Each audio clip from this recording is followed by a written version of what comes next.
হ্যাঁ। বলছি আমাদের এই এলাকার একজন বীর শহীদ, আজকে জওয়ান শহীদ হয়েছেন, নিশ্চয়ই নিশ্চয়ই কোথায়? শুনেছেন, ওই ইয়েতে পাথরঘাটায়। হ্যাঁ, শুনেছি। ওখানে তো যাওয়া দরকার ছিল আমাদের, তার পাশে থেকে পরিবারের পাশে সমবেদনা জানানো তো উচিত ছিল। এখানে সিপিএম নেতৃত্ব ওখানে গিয়েছে, যোগাযোগ করছে, ওরা একটা বিজেপিকে একটা ব্যাকফুটে ফেলানোর চেষ্টা করছে। রাখো তো তোমার ব্যাগ ফুটে ফুটে। হ্যাঁ, মুসলমান মসজিদে তাই কি হচ্ছে? এমনি যাবো তাই কি হচ্ছে? একটা ভোট ওখানে কি বেশি হবে?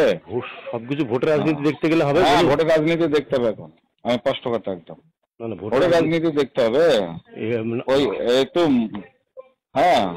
আর মানুষের। এখন এই তোমার রাত 11টার সময় মনে হলো? না এটা তো না, সকালে বলতে পারতে না? সকালে না, আমি তো খবরটা পেয়েছি বেলা 2টোর সময় থেকে, দেখছি তাহলে বাড়িতে আনাগোনা করছে। তাহলে এটা এটা তো কি সকাল বিকালে বলতে হতো না? বিকালে বলতো তো, এটা সঙ্গে মানে এটা কি যাওয়া কি উচিত নয় না কি কি?